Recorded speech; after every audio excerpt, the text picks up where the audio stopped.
Cox Communications says they'll lay off 500 employees. Sony says they'll let 400 workers go. And the computer security software company WebSense will take 470 local jobs with them when they move to Texas. Eric Bravold with National University's Institute for Policy Research and Murtaza Baksamusa with San Diego's Middle Class Taxpayer Association join me with more on the local impact. And gentlemen, welcome back to Evening Edition. Good to be here. Now, Eric, how competitive is California in attracting and keeping businesses? So our state's about Midland. We're good when it comes to innovation and creating a talented workforce.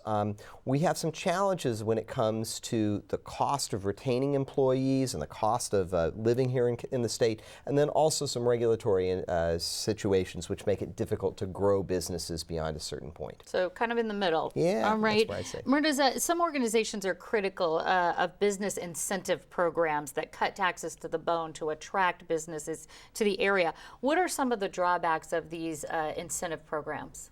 Well, if you throw out cheese, you only get the mice. I mean, what we are looking in California is attracting, keeping the lion's share of the world's economy. We're the 8th largest in the world.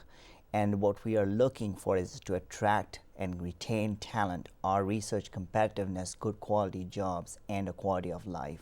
And that brings me to a question to you, Eric, is the county says despite these companies are moving out of the area, the job market here is actually still improving.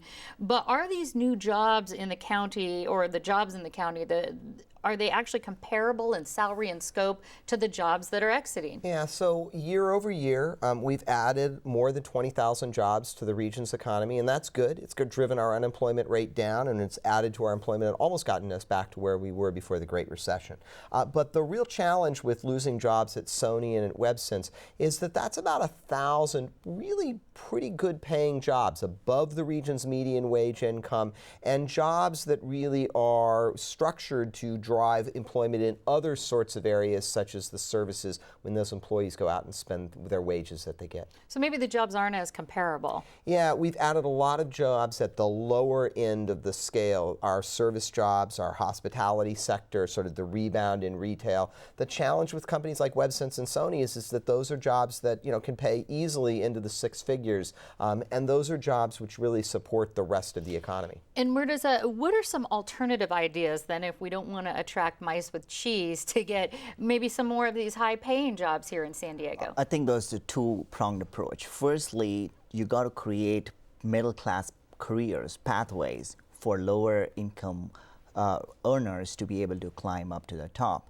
And secondly, you got to be able to create a safety net so that workers do not fall below certain lines, such as paid sick leave or taking care of the family or minimum wage.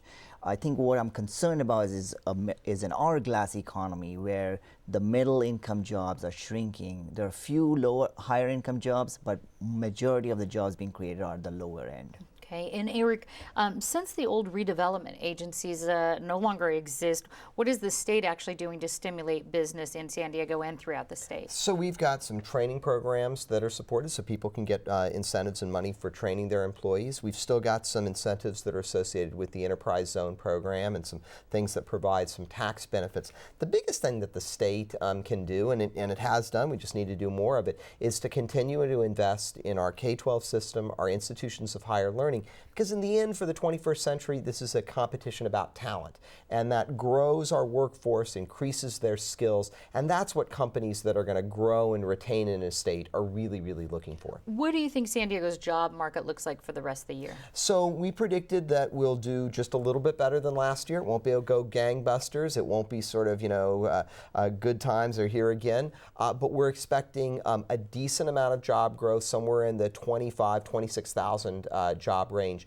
if we look at year-over-year employment. And do you agree with that, Murtaza? Or you have a Yes, positive outlook? I do. I agree that we're going to create jobs. We're going to reduce unemployment maybe to around 6% locally, but also at a statewide level, we are going to have consistent growth. All right, Murtaza Baksamusa and Eric Bravold, thank you so much. Good to be here.